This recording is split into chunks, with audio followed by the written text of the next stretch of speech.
Ladies and gentlemen, it's time for another round of Mind Your Fucking Business with your host, Jeffrey Prince.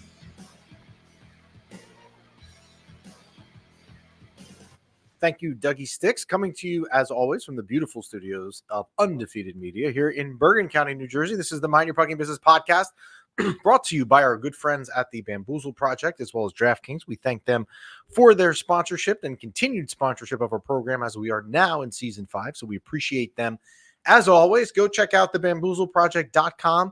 Go around the site, look around all the MYPB stuff, and there's more options there for you than ever before. They also have other stuff on the site if you're into some of the other stuff that they sell, and you could use that magic 4-letter promo code at the end, which will save you 20% off of everything, your entire order, which is MYPB, conveniently.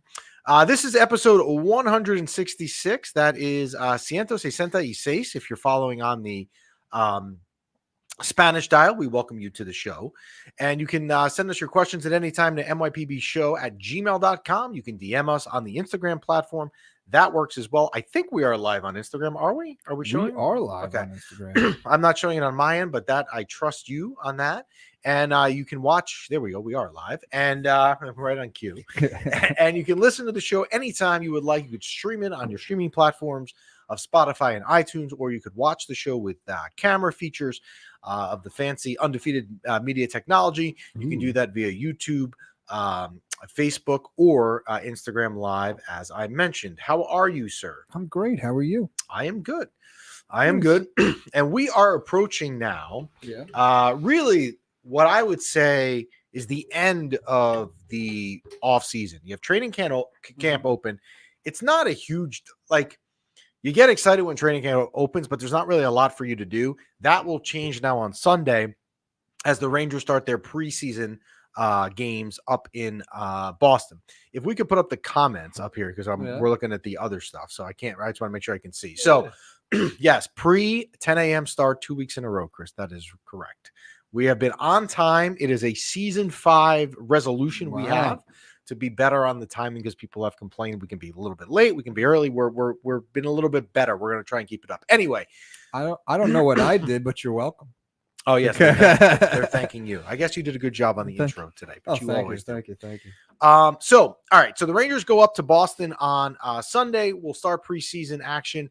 And then they will return to New York for the preseason home opener, I guess, which I will actually be at. I will be there next Tuesday against the Islanders. So with preseason, what do you look for, right? Like, when you sit down at 5:00 on Sunday, because the Giants will probably lose at 1:00. The Jets are playing tomorrow night. So you're not watching NFL. And you're excited to get into hockey and watch live hockey, which is great. Like, what are you really looking for on Sunday night, or even the 6 preseason games in general? To me, I always say this: forget the sport. It's not just hockey. Football is the best example of this. Baseball is as well. Basketball, maybe not so much, and I'm not trying to jinx it there, but you just in preseason, the worst thing that you could ever have happen is injuries. So you're not going to get you're not going to see the regulars that much. Usually Shesterkin will even play like half a game. You'll have games where people won't even dress the regulars. You may see the regulars you'll see the highest dose of your regular lineup in that last game, which is against the Islanders 2 weeks from Friday. So you really want to avoid mostly injury. Like, to me, that's my number one concern with preseason ever.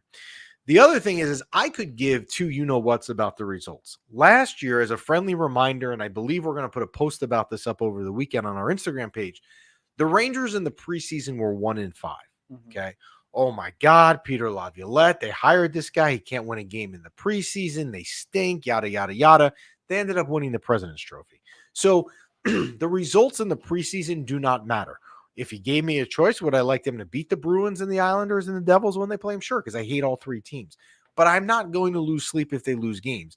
That's what the other 7 months of the season are for. My kids, one of them the other day, I don't remember which one it was. It may have been my daughter. had said to me, "Are you good? So you'll be screaming at the TV on Sunday." Like she was excited for it, and I'm not. I'm not going to be looking at the games, these 6 games, as win or lose. It's just not where I'm at with this. It's not the preseason goal for me. I don't care if they win or lose. What I would like to see is I know how Igor Shesterkin can play. I don't need to see him lights out next week, and I really don't. And if he has a couple bad outings, I really don't care either. Right? What I would like to see is if some of these youngsters that are getting talked a lot about, and see what they can do in the preseason. Now, if they're good in the preseason, does that mean they deserve an opening night spot in Pittsburgh on October 9th? No, because remember something, what you do in the preseason, you're playing against other teams' makeshift rosters for that game. They're not dressing all their regulars either. So it's never apples to apples, but that is the only sample that I have, is to use what they are, how these young kids are performing against whatever the other opponent is putting out there in the preseason. So do you want to tell me that there's going to be movement, and some of these young guys has a great training camp, lights it up in a preseason game, and he's going to make the roster? I can live with that. But what I will tell you is, and this is a question we're going to ask Johnny Lazarus in a few minutes, where are there even spots for someone to go? There's not a lot of spots. Go ahead. I mean, are we still looking for a right winger? We're still looking for a right winger. That is Riley Smith. Nobody is going to come up on this roster and start opening night on the right wing. That's Riley Smith's spot. Now, someone can work their way up and maybe get a 4th line or 3rd line somehow. But what I don't understand is, where are these people going to take spots from? If you want to tell me, now I don't agree with this, but you can try and sell me on this, and I'll listen. Yeah.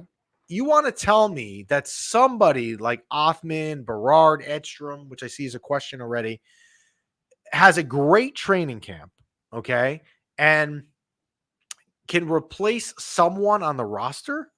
And I see you guys looking around here with the We just thing, glitched. We're good. You want to tell me that someone can take a spot and maybe they move Sam Carrick? Okay. But I would sit here and tell you that if management just signed Carrick to replace Goodrow, which was a salary dump, chances are they are in their mindset thinking, you know what? He can fit that 4th line role. Now, does that mean that they can't be overly impressed by someone in preseason or training camp to say, you know what? Player X is better than Carrick? Yeah, they can, but I'd be surprised. I don't think there's a lot of room here for someone to make the roster. I just don't. Now, on the flip side, and I don't want to set off World War 17 here, but what would you do if is Rempe's spot? I was just to ask you, are we going to see a lot of Rempe in the preseason? Is he fighting for more ice time? No, I don't think you'll see Rempe any more than any of the other regulars. Okay. But I don't think that you are going Rempe to me. Yeah. If you told me right now Rempe's going to play in 82 regular season games this year, I'd say you're nuts. I can't even see that happening. You want to tell me he plays in 60 or 70? I can live with that. I don't know that I love it, but I could live with the fact that I think you might be right. But could one of these players come up and bump Matt Rempe some nights? Of course, that can happen. But I don't think you're going to see a situation where there's a lot of places for people to make this team coming out of training camp. There's not a lot of spots. So that was my question. So I know, we use the NFL example a lot of times. So they have 70, 80 dudes. They have to narrow it down to a 50-man roster. What is the translation for the NHL? Do they have 40 dudes and they have to narrow it down to 20? What is the numbers that they're rocking with right now? It will start earlier. They'll make cuts. Usually it gets down to that last game. I think their last preseason game is at Long Island. Is that it'll get trimmed right around there to their final roster. Yeah, maybe it goes how much? You'll have probably 16 skaters, 2 goalies. And preseason they probably traveling sorry. 6 and 12, 18 skaters to what? So the beginning of preseason is around 30? Preseason, because again, you're not playing everyone in preseason. Yeah. You're going to see guys I'm going next Tuesday at the Garden. I'll see players that I'll probably never see again. 63 people attending camp. 22 will be the final roster. If Yeah. that's right, Chris. It better be right, Chris. I'm sure he is. These people that comment on our stuff, they're usually right. They're doing the due diligence. So, we are going to bring in Johnny Lazarus, who is the perfect person to talk about all these Ranger topics. And I see that you guys blowing up the questions on Instagram Live. I will try to incorporate them for Johnny as well. How are you, Johnny? What's up, guys? I'm just grabbing my charger quick. 1 second. Sorry about that. Go ahead. Take your time. Take your time. Just plug that in. Yes, we do not want to lose you halfway, because we've had plenty of people here in the last 24 hours send us questions for you. I'm going to try and get them all in, and I tried to condense them as well. So let's start here. How are you? By the way, before we start questions, we haven't seen you in a while. How you doing? How was summer? Summer's great. Went by really quick, but also happy went by quick. Got bored really quick. Miss hockey, but yeah, everything's good. Moving here in like 2 weeks, going back into Manhattan. I've been in Brooklyn for 2 years, so I'm excited for that, and hope you guys had a great summer as well. Everything good? We are good. Yeah, we're happy to have you back, and hopefully we'll have you throughout the season. Yep. All right, we'll get right into it.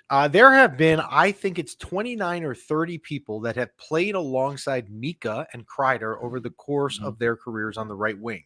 Obviously, if we're trying to find number 30, the other 29 haven't been that great that were in this situation. Do you think Riley Smith is finally going to be the winner of the right person to play alongside them? I mean, you have to hope, right? I don't know if he's the right answer, and that's why they play the games, right? You can't just sit here and say someone's going to be the perfect fit. I think the guys they've brought in the past, we all thought could be a perfect fit. Jack Roslovic, we thought would be good up there. Kakko in previous years, we thought would be the guy, the second overall pick. Finally finding some confidence last year. This time last year really felt like it was going to be Kakko's time. I thought he was one of the best players in all of preseason, and I heard you guys talking a little bit before I hopped on. The preseason, as much as you want to get excited for it, doesn't really fucking matter. Sorry, I don't know if I can curse on here. Okay. All good. But I feel like I make that mistake every time. But back to Riley Smith, it's interesting, right? Like, obviously a pretty down year last year for him in Pittsburgh. He did really well in his time in Vegas. And there is some familiarity with the Rangers too. His brother, Brendan Smith, was here for quite some time, was a beloved teammate by all the guys. So I think a lot of players currently do know Riley just a little bit through his brother, Brendan. But again, we're talking about a guy who's like a fringe 20-goal scorer. I don't know if Riley Smith has ever really been a consistent 20-goal scorer in his career. So that's something that, we talk about guys that come and play with Mika and Kreider and usually defer to them. And unless they're giving him the puck and scoring positions, like I don't really know how much better he can really be. So it's going to be interesting to see how it plays out. I'm not actually putting off a chance of Kakko being reunited on that line again at some point this year. It wouldn't surprise me if that does happen. I don't think it'll happen to start the preseason. But again, like, things change, injuries happen. We'll see. But I hope Riley Smith is the answer, because I think, we're getting impatient of finding the answer. Yes. I would agree with that. It's been a long time since we found the right answer. We'll pull up John's comment. The MYPB and Johnny collab, I didn't know was what I needed this morning. But there you go. Here we are. There have been some talks with people who write into MYPB, and one of them, the leader of this campaign, is watching right now. So I'm going to ask this for him. Okay. Is there any, to me, I think it's ludicrous, but is there any chance that they will break up the Panarin, Trocheck, and Lafrenière line, or do you think it's a guarantee that they will stay together this season? I mean, I think they were the top scoring line in all of hockey last year. So to me, it makes no sense to break them up. What does he want to do? What does he want to do with the combinations? Like, who does he want to put with who? I don't know what I would do. I mean, the only thing I could think of maybe is try Riley Smith with Panarin and Trocheck and put Lafrenière with Zibanejad and Kreider. But, I think a big reason for Panarin's breakout year, not that it's a breakout year, but his 120-point season last year was the play of Lafrenière, and even Trocheck too, obviously. But I would keep Trocheck and Panarin together no matter what lines you're shuffling, just because I think those two played really well together and complement each other really well. So not to cut you off, but he's answering you because he wrote in the chat what he was going to do. Can you put up Chris's comment, which is obviously Panarin, Zibanejad, and Kreider was what they would be looking to do. To me, I'm on your side, Johnny. I wouldn't do it. That's the answer. What you would like to do. That's what he's thinking. Well, then, first of all, with that, you're putting Kreider on the right wing, which he's never really done in his career. Kreider flying down the left side of the ice, either shooting the puck or, using his body to protect it and going to the backhand or whatever. Burning a defenseman wide is usually what he's done in his career. Yeah, okay, Chris, 10, 16, 13, maybe give up way too many goals against, but guess what? They score just as many goals for, so it kind of, is counterintuitive.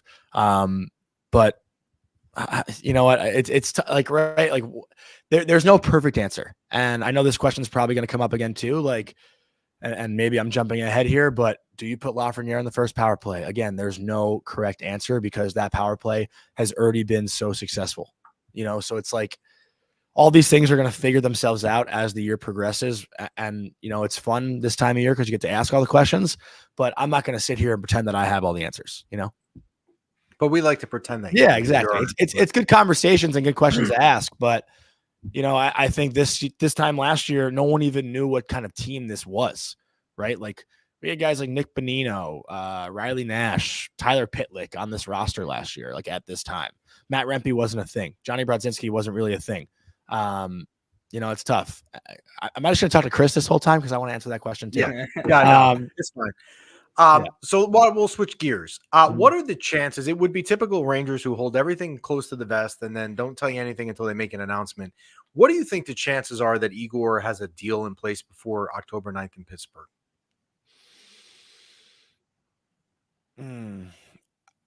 I would say they're not very high. Okay. I didn't mean to double not there. That's fine. They're not very high. I just think it's going to be something that, I think once the season kind of starts, like once training camp kind of starts, I know the negotiations are probably like not so ramped up right now because every player, when they get into this time of year, they kind of just want to focus on playing hockey and let the rest take care of itself at a later time. If they hadn't got it done before training camp, I think it's going to be put off a little bit, but these things I feel like always come up randomly. Like, there'll be one random Monday where the contract happens. But I would say for me personally, and I know I'm going to be wrong on this, I think it happens more later in the calendar year, as we get closer to New Year's, closer to, All-Star maybe. But, once the guys return, I feel like they just want to let the hockey take care of itself. So let me ask you part two of that question then. What would you think there is a chance a year from now he is not a Ranger? I don't think so. Okay. To me, he's the best goalie in the game, and you can't let him walk. Is there a point when you look at what he would be paid a year? Is there a number that's too high? Obviously, Molly Walker said the other day, 12, he wants to be paid at $12 million a year, whatever it is, which he's earned. I mean, he has every right to do it. Is there a number if you were Chris Drury that you say, you know what, we can't do that because we have a cap? Or how would you handle it? Yeah, well, I know also there was a lot of conversation around like what Sidney Crosby did with his 8.7 per year. And listen, Igor Shesterkin is not Sidney Crosby. Sidney Crosby will make a lot of money also in his post career. He's probably the number one ambassador for the game of hockey right now, and that's going to help him out so much in the long term. Like Igor Shesterkin and other top players should get every single cent that they have earned. So I am all for that. Like I think Igor should be paid. Again, like the Rangers right now are built, I feel like, around a really good goalie. If you're willing to lose that, I don't know how you shake up this roster. Jonathan Quick is a capable goalie, obviously, but I don't know if he's the guy you want to lead you on a playoff run, at his age right now. For me, it's so hard. And we've been lucky with Henrik Lundqvist, and, I wasn't really alive much to see Richter play or whatnot, but to have a good goalie, I mean, you think about all these teams, and again, not to bring it back to the power play too, but I feel like a lot of Rangers fans complain about what other teams beg for. You beg for your guys to be able to score in the power play. You beg for your goalie to come up with a big save. Like these are things that we have taken for granted. And sure, maybe we lack a little bit at 5-on-5, but the Rangers are able to get so far every year because of those two things. And for me, and I think for most people, the goaltender is the most important position in the sport. You have the best person at that job. You got to do what you got to do to make him happy and just hope the other parts of the roster can be up to par, and then you never know what can happen. I think last year, again, they ran into a really good Florida team. I would have been very confident with the Rangers' chances going up against Edmonton. I really think the Rangers would have been able to handle their own there. And that's obviously a hypothetical that we'll never have an answer to. But for me, if Igor Shesterkin wants $12 million, I think you got to give it to him. I do. Yeah. Maybe not 8 years. Maybe not 8 years. Maybe like a 4-year kind of deal. Right. You know, I'd like to see it maybe cap at 6 years, but yeah. But if he would take 4 years, that'd be fine with me. Mm-hmm. It's obviously been a disaster offseason with Jacob Trouba, right? He's here. We know he's going to be here. It doesn't look like he's getting traded. We move on. That's fine. What do you think the atmosphere around him is with the team? Like, is there resentment from the team as a whole at the front office with Drury from the way this was handled? Or do you think that they can just put it under the carpet, move on, and play hockey? I think that it's hockey players being hockey players. Once the season starts, puck drops, it's going to be long forgotten. People forget that St. Louis tried to trade Torrey Krug last year to Philadelphia, and he said no, and that whole thing, was forgotten about very quickly. So I think, listen, Trouba obviously has to, have a better season and kind of win the hearts back of the Ranger fans that don't like him and don't want him here, which will be tough, but he'll have to find a way to do it. As far as in the locker room goes, it's a teammate. It's the captain. Guys have respect for one another. It's not going to be something that, is held over anyone's head. I expect it to not be a distraction at all. Okay. You mentioned earlier that a year ago, at this point, we thought Kakko was going to be the answer on that wing for Zibanejad and Kreider. He had a great training camp last year. He did last year. He absolutely. And I remember in preseason, he was great in the Islander game I was at. Yeah. It was the one thing I took away from the game, which is why preseason doesn't matter. What is a realistic expectation now for Kaapo Kakko for this season? I mean, I think, Kaapo, he's kind of hard on himself. I got to talk to him a little bit last year toward the end of the season. When he did kind of find his game on that third line, I thought him, Cooley, and Hedl actually kind of complemented each other pretty well a little bit in the playoffs when Hedl was in the lineup.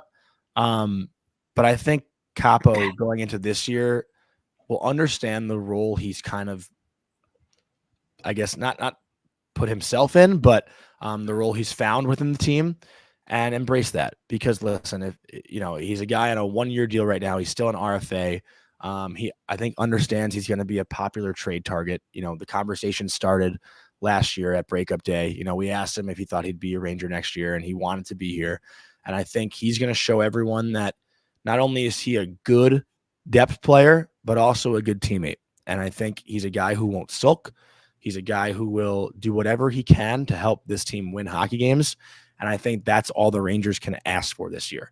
I think in previous years, it was, when will this kid break out? When will he break out? When's he going to be that second overall pick that we've all been waiting for? But I think this year it's, wow, Kaapo Kakko is a fucking strong third line player. He's so strong defensively. He can chip in offensively, and maybe the goal would be for him to score 35 to 40 points as a third liner. Like that's what I would say going into the year. I doubt that's what he would say. I'm sure if you asked him a question about that, I want to play top minutes. I want to be in the, everyone does. Who doesn't? What hockey player doesn't want to be the top guy? But, at the same time, this is a team that's destined or trying to win a Stanley Cup, and he gets that. So I think he'll do whatever he can and whatever it takes to help this team do that. With that, other teams will see that. And if it doesn't work out, maybe someone will want him if he does buy into that role. So I think that's the expectation that should be set for him. It's unfair, to have the, this is his 60-point season. He's going to, it's unfair to do that to him, I think, right now. But we'll see. Okay. So a lot of talk lately about Edstrom, Berard, Robertson, Othman comes up all the time in topics. Out of those 4 players, if there's one that you think can make the roster, who would have the best chance of those 4 to be on the opening night roster? What were the names again? It was Berard, Othman. Edstrom, Berard, Robertson, or Othman. I mean, I feel like just because of recency bias, I'd say Edstrom. Again, I think I heard you guys talking about it before. I don't know where these guys would fit. Right, Robertson, I definitely don't think, just because I think Zach Jones has earned this spot. So I don't see Robertson taking that over him. But offensively, like, the only guy I could think of who might not be a staple in the lineup right now is Matt Rempe. So if you're throwing Edstrom there or Othman there or, Berard in that spot, I think that's the only position I think I see right now on this roster where, hey, I could see that being a change. Other than that, I think everyone has pretty much solidified their spot on this team. At least to start the season, 10 games in, you never know. But I'd be surprised to see a different lineup opening night. I'm going to go on the fly with this one. I wasn't planning on asking you this, but I just thought of this. You're a Hockey East guy. Obviously went to UMass. I know you broadcast games up there. What are your thoughts on Gabe Perreault? Is he on? We over the summer, we had a debate on the show and people got really into it on both sides, whether he's untouchable right now. If whether Drury is can't move him. What are your thoughts on Gabe Perreault? Well, if he's untouchable or as a player? As a player, what do you think is he going to be an impact player for this franchise, as we all hope, or is? Okay. Yeah, I think so, but I still think he's going to take some time. Like I don't think he's ready yet, which is a great decision on his part. And I don't even know if the Rangers wanted to sign him last year, but to go back for a second year of school, because he had a phenomenal regular season in college. But if you watched the Frozen Four in the NCAA tournament, he wasn't necessarily one of the bright spots for Boston College. I think people talk about his foot speed, and that's still something that needs to improve. And there's no rush. Like right now, if you bring in Gabe Perreault to this team, is he really putting them over the top? Like, I don't think Gabe Perreault really moves the needle for the Rangers to be a team that could win the Stanley Cup to a team that will win the Stanley Cup. But, I think with that second year in college, we've seen so many players do a second, even third year in college that then step in when they're actually ready to the NHL and thrive. I wouldn't even be surprised to see Gabe Perreault do a junior year at Boston College, depending on how this year goes. But my ceiling for Gabe Perreault, incredibly high. For someone who, might not be the fastest guy out there, he's always one step ahead, similar to Adam Fox, right? Like Adam Fox had the same kind of critiques coming into his NHL career. Like, sure, he's not the biggest guy, not the fastest guy, not the strongest guy, but the way he thinks the game is just a step above everyone else. And that's the same thing for Gabe Perreault. So whatever you think Adam Fox's impact is, I think Gabe Perreault can have a very similar impact up front for the Rangers when his time comes. But again, I don't think that'll be until, maybe 2 years from now, when he has a significant spot on the team. Okay. I'm going to take some Instagram questions because you got a bunch of Instagram questions coming in for you. Does Rempe get more minutes versus physical and divisional teams this year than, let's say, the other opponents? Do you think we'll see him more in those games? I would say probably, in the games where you are going up against, let's say a Florida or even like a Philly, teams that, like to be a little bit more physical. I think it helps to throw them in there, especially if you're on home ice because you have last change. So you don't always have to throw them out there if you don't want to. But I'd say it's more likely than not. Okay. Let me ask you the $1 million question, because I don't know if you'll be back on before October 9th. 2 years ago, you were on and you nailed it. You and I both said, coming on the second year of Gerard Gallant, we would expect them to regress a little bit. Not be bad, but regress a little bit. And they finished third in the Metro that year and lost to the Devils. Coming off of the President's Trophy, they can only, I guess, technically go down. I don't want to say, are they going to win the Cup and all that? That's not fair. But for a regular season, what do you expect? What do you think this team is going to be? Where do you think they'll finish? I still think they're the division favorite. I think right now, if you look at sports books, I think they have the Rangers, Canes, and Devils all at like plus 240 to win the division. But this team doesn't feel much different to me than last year. I think we pretty much, any player that we lost, that hole has been filled by someone, if not better, just as much the same. I think Riley Smith is an upgrade for Jack Roslovic. I think Gaudreau is actually going to be more of a significant loss than people think, but Sam Carrick is fine. Eric Gustafsson, had a really strong start to the year when Adam Fox got hurt, but toward the end of the year, didn't really do much, I feel like, to make this team that much better. Hopefully Zach Jones can find his footing and make that, a permanent spot and be a guy that can contribute, most nights. But I look around the division and sure, the Devils got better. I think the Capitals got better.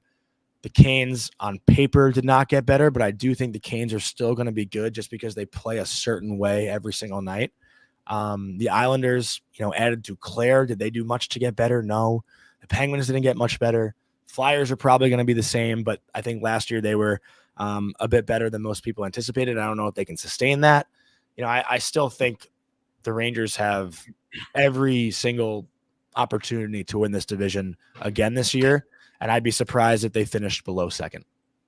Yeah, I think we talked about this with David Pignata a couple weeks ago. I think the division is not that good.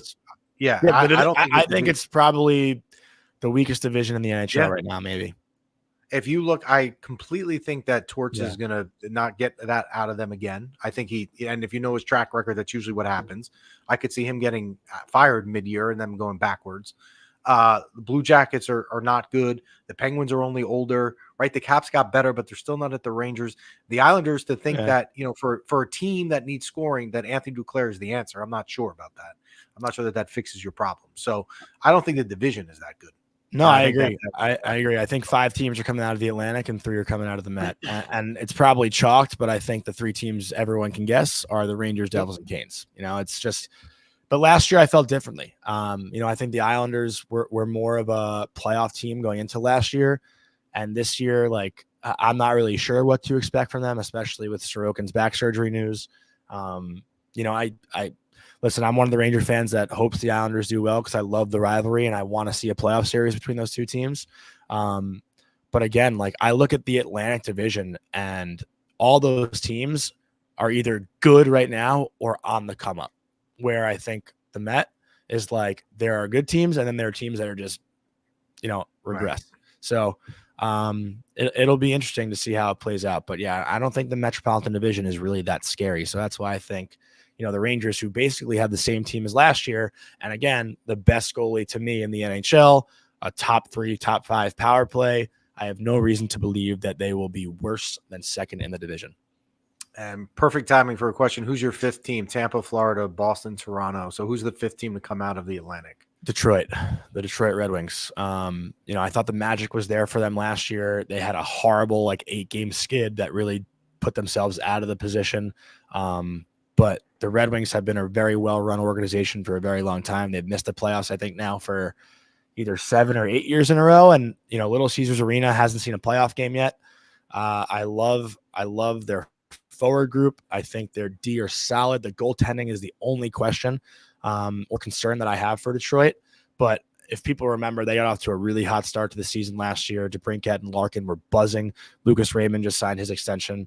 The D, it's interesting to see how the D will be with Sherratt. I think this young guy Edvinson back there, Petrie, Mata, and they actually got Eric Gustafsson on their back end. So we'll see what their D looks like, but I think Detroit is that 15. Okay. But again, I will say though, I don't know if I'm it's kind of becoming a hot topic right now just because of I feel like the vibes, but Tampa is going to be interesting this year. I'm curious to see how the Lightning do, and they might be a sleeper team to miss the playoffs. I know I'm not going back to Ottawa, although I'd love for them to make the playoffs. Got it. All right, I was going to let you go, but people on Instagram are asking me. Yeah, you're good. I got another 10 minutes. Yes. So I'll give you one more question. Lafrenière, we asked you. I'm going to ask the same question I asked you with Kakko. We had the expectations with Kakko. What's the expectations for Lafrenière this year? I think 60 points. It's tough to give higher expectations than last year just because I still think he's limited just because he probably won't get first power play time. And, this is a question that comes up a lot because I'm, the biggest advocate for giving Lafrenière that chance. And the question I think last year it was, will Lafrenière sink or swim, right? It was time to put up or shut up. And I think he proved a lot of haters wrong. And this year, the question I think will be at what point are the Rangers holding him back? Because if he's playing as well as he did last year, there are a lot of games. I'd say 60% of the games last year, I thought he was the best forward on the ice. He was doing so many things away from the puck, winning battles, playing physical, creating chances. I posted a whole 13-minute video this summer of all the chances that Lafrenière made that didn't go in. I thought he could have had 70 points, had some, had puck luck been there. But, I still think if he's not getting consistent power play time, that you can't have higher expectations than 60 points. He's been one of the best even strength players on this team, but again, it's it's tough. Like the Rangers have a lot of good players and you can't fix what's not broken. So I understand the decision not to put him there. But, I love watching him play. He's my favorite player in the league, maybe outside of Jack Hughes, who I also love. But, yeah, I think it's going to be a really fun year for Alexis Lafrenière. And hopefully he, puts the coaching staff in a position where they can't leave him off the power play. That's my hope. But, again, I don't know who you take off. I really don't. Yeah, some of the comments on Instagram to your answer, Laffy going to go crazy this year. Laffy's going to burst onto the scene even more. Laffy's going to show what a number one pick is this season. Yeah. So obviously people I think he did that last year. Yeah, I think he did. Yeah. And hopefully he can even do it more. Thank you as always, Johnny. We will hopefully get to see you more now since summer is over. And we'll pull up. Why don't you scroll up? Someone had said that Johnny had a hat trick the other night. Is that true, Johnny, on Monday night in your game? Someone wrote it. I think it was towards the top. There, Johnny Monday night hat trick. There it is. The third goal was a fluke, though. It was a pass to the front of the net, and our forward Ice did a little swoop around the puck to try to trick the goalie, and it went 5-hole. So it was a little fluky goal, but yes, it was a fun game on Monday. Still waiting to bump into you there. What? I'm still waiting to bump into you at the rink. I will be there tonight. Do you play tonight? I'm assuming not. If you play. No, yeah. I actually don't know when our next game is. But I will say I'm actually headed to the practice facility today to talk to Laviolette. He has his first media availability today, so we'll hear from him. I'll miss the first couple of days of training camp. I'm actually going to London, Ontario for the Chicklets Cup tomorrow, so I'm excited for that this weekend. But I'll be at the Garden for the preseason games. Thank you. Yeah, if you guys are at games, anyone listening, if you're ever at the Garden, DM me. Always happy to meet people up top by the press box. So I will be there on Tuesday, Johnny. Maybe I will see you. I will actually be there with the family on Tuesday. Yeah. I always hang out by the Earl of Pearl Monroe banner in between periods. So if you're on the bridge, come hang out and we'll shoot the shit. You got it. Thanks. That is Johnny Lazarus. Thanks, my man. Later, guys. So as if Johnny's back on the show talking that much Rangers, it's getting close. Yeah, things are heating up. That it's getting close. And again, the first preseason game for the Rangers is actually just 96 hours away on Sunday. When they play up in Boston on Sunday at 5:00. Mm-hmm. And again, do not get into results and wins and losses. It's not the point. Like on Sunday night, if they lose in Boston preseason, you don't even know who's even playing, right? Mm-hmm. You don't at 8:00 get annoyed that they lost 4-1. The team stinks. Over. Because again, look at last year. The panic button already. They were 1-5. Last year and ended up winning the President's Trophy. So, all right. Flipping gears here quickly to football. Oh, hey. We did a lot of Ranger stuff today. So, those Ranger people here that are going to be mad now when we switch to football for a couple minutes. You did get a lot of stuff today. We gave you a lot. Last week in the picks, we had a winning week. So the first week again, we had the rare draw where we had 2 wins, 2 losses, and 1 push, which meant we pushed for the week. So we were 0-1. We won last week overall. We won you some money. We told you the Broncos the Saints plus 6.5 at the Cowboys. They won that game outright. We had the Broncos plus 2.5 in at home versus Pittsburgh. That did not happen. The Rams plus 1.5 in Phoenix and the Cardinals didn't happen. But we had the Jets minus 3.5 at Tennessee and the Packers plus 3 at home to end the week 3-2, end on a winning week to get our record to 1-0-1. So here are our week number 3. Isn't it weird, by the way, and I say this every year with the NFL, it's only week 3, but still it's already week 3, right? After this weekend, you're already done with 3 games of the NFL. I like the Broncos plus 6.5 at Tampa. That's a lot of points for Sean Payton, and I don't think Tampa is really that good. So I'm taking the Broncos plus 6.5. That's a lot of points. I'm taking the Eagles to respond in New Orleans. They're getting 2.5. I understand New Orleans has had 2 really good games so far. Super impressive. And the Eagles were not great on Monday night at home versus Atlanta. But the Eagles are talented, as much as we all hate to admit it. I would love to be wrong, but I'm taking the Eagles plus 2.5 at New Orleans. This next game, I was a little confused on the spread, and I'm still a little confused. Colts minus 1 at home versus the Bears. I know Anthony Richardson had a terrible game this weekend with multiple interceptions, but that's almost a pick 'em at home, and I don't really think the Bears are that good. Give me the Colts minus 1 against the Bears. I'm taking the Cardinals plus 2.5 versus the Lions. The Cardinals were great last week. Kyler Murray looks like he's returned to form. Marvin Harrison with 2 long touchdowns early in the game. If you had him on your fantasy team, you had a good week last week. And again, the Lions, a little bit of the buzz is off losing last week. I'm taking the Cardinals at home plus 2.5. I think the Chiefs offense has to really get going here at some point. I like that minus 3.5 at Atlanta. I understand the spread because Atlanta won up in Philly. They're getting some respect there, but give me the Chiefs minus 3.5 on Sunday night. The Chiefs are just a better football team, and they're more of a better team than 3.5 points. So give me the Broncos plus 6.5 at Tampa, the Eagles plus 2.5 at the Saints, the Colts minus 1 at home versus Chicago, the Cardinals plus 2.5 at home versus the Lions, and last on Sunday Night Football, after the Rangers play the Bruins, the Chiefs minus 3.5 at the Falcons. The Saints are kicking butt right now. They are. And you're taking the Eagles 2.5 points. I just think it has especially after Saquon's debacle. Yeah, let's stop with the debacle. I understand Saquon Giants dropped the ball, man. I got it. Saquon also had 3 Good thing we got touchdowns. rid of him. Yeah, because I tell you, that looks great. I tell you, they're doing great without him. But the Saints are playing good. Yeah, I'm not taking anything away from the Saints. And the Eagles aren't playing that well. But the Eagles are getting points. 2. I'm not saying the Eagles win the game. Remember, I'm doing this with points here. 2.5. I'm making this difficult. 2.5 points. How other way you going to win? You can't. Very rarely does someone win 1 point. Good. Remember, Vegas usually wins. All right. And you're going to go your local teams? Yeah, we're gonna do it right now. The Giants are, I believe. So I wanted to, when I did this. Now I looked at the spreads at 5:00 this morning when I were up to pick this because I didn't do it last night. So I was looking at 5:00 this morning, and my first thought, I'm going to admit, because I'm going to make people mad here, was that I was going to take the Browns over the Giants because whatever they were giving, the Browns were better. And then I saw that they were giving 6, and that's a lot.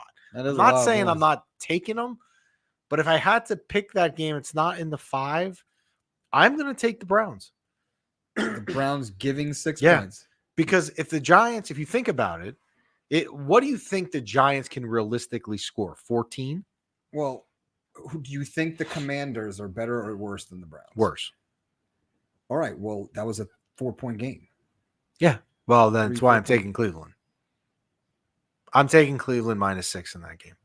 Wow. I think the Giants, if you look at the Giants schedule, and like coming up, I saw someone post this. I want to make sure I'm saying this accurately. Before Giants got the Cowboys next week. Well, hold on. Let's go one at a time. They're at Cleveland this weekend. Yes. That's a loss. That's a loss. They're home versus the Cowboys next weekend. Now the Cowboys could realistically lose this weekend. They're underdogs at home versus the Ravens. Yeah. So either the Cowboys are coming in 1-2 or 2-1, really need the game. They're going to beat the Giants. That's 0-4. Then the Giants go out to the northwest to the Seahawks, which is not easy. Travel cross country to the farthest opponent possible. That's 0-5. Then they come home Monday Night Football, or actually it's Sunday Night Football. Where and the NBC people are going to kill themselves for this game. Then they have the Bengals at home, who are 0-2. They clearly need the game. Are not going to be going into it and get caught off guard. That's 0-6. Then the Eagles come in. That's 0-7. Then they go to the Steelers, who are 2-0, 0-8. Now they will win. I think the Giants' first win is Week 9. They play the Commanders at home. Oh, now they win Week 9. Okay. They'll win Week 10 at Carolina. Okay. And maybe they ride some momentum and beat Tampa in Week 12. But then it's all downhill again. Because Tampa's looking good too. Yeah, I'm saying maybe. Then they're at Dallas, New Orleans, the Ravens, the Falcons, the Colts, and the Eagles. The Giants really realistically right now are probably finishing with less than 4 wins. Oh boy.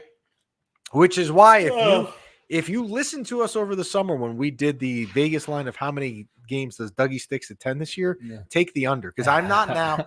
I said to him before we went on today, I'm not allowing him to go to a Giants game. Oh boy. You can go tomorrow night to the Jets Patriots Jets for now. Was that part of the bet though? Was that part of the over? Yeah. It was part of it. Okay, so where I could lose is it was both teams. But I, as your friend now, cannot. Friends do not friends.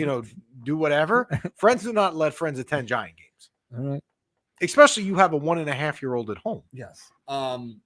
So we just went down the Giants schedule. Let's do the same thing with the Jets. Okay, so the Jets this weekend, or tomorrow night. Tomorrow, yeah. See, I think this is a lot of points. I think they'll win, but the Jets are 6.5-point favorites versus New England. That's a lot of points. But I mean, this is like pent up aggression and hatred for the Patriots that the place is going to go crazy tomorrow. Yeah. Oh, and it's the home opener. Now, had they lost in Tennessee the other day, this would be a much different story. Yeah. But let's look at the Jets schedule. So they are 1-1. They play the Patriots tomorrow. That is probably a win.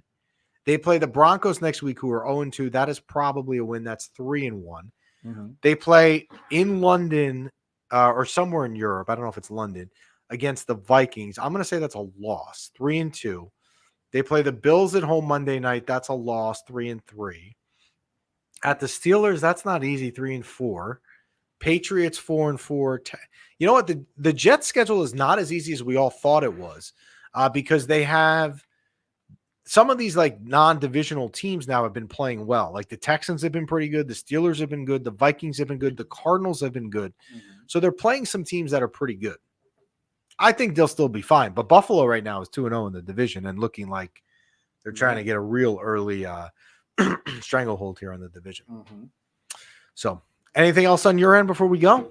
No, it's some good picks. The only pick the one I think you should keep a close eye on is those Saints. I would love the Eagles to start downward spiraling. Look, I hate the Eagles. I watched Monday night, so I had the game on Monday night, and Jenny from the block said to me, "Do you have fantasy people in this game? Because why?" And I said I didn't. I'm just watching it because I don't like Philly. Like I was actually watching it, cheering against the team, which I don't usually do. But that'll tell you how much I hate them. So I'm on board with you. Where like I would be fine if they lost. I would have no problem. But I just think 2.5 points and they're going to respond. I'm trying to make people money, and I got to take my feelings out of it. We thank the Bamboozle Project for their sponsorship. As always, go to the bamboozleproject.com. Use promo code MYPB. Save yourself 20% off on the site. We thank DraftKings as well for their continued sponsorship. The Rangers, nice to be able to talk to you guys about some games upcoming. The Rangers will be in Boston on Sunday night, return home at the Garden on Tuesday night, home against the Islanders, and then we should be back on next Wednesday before they will play, I believe, the Devils next Thursday night. So that is it for us. Enjoy the rest of your week and enjoy some preseason hockey.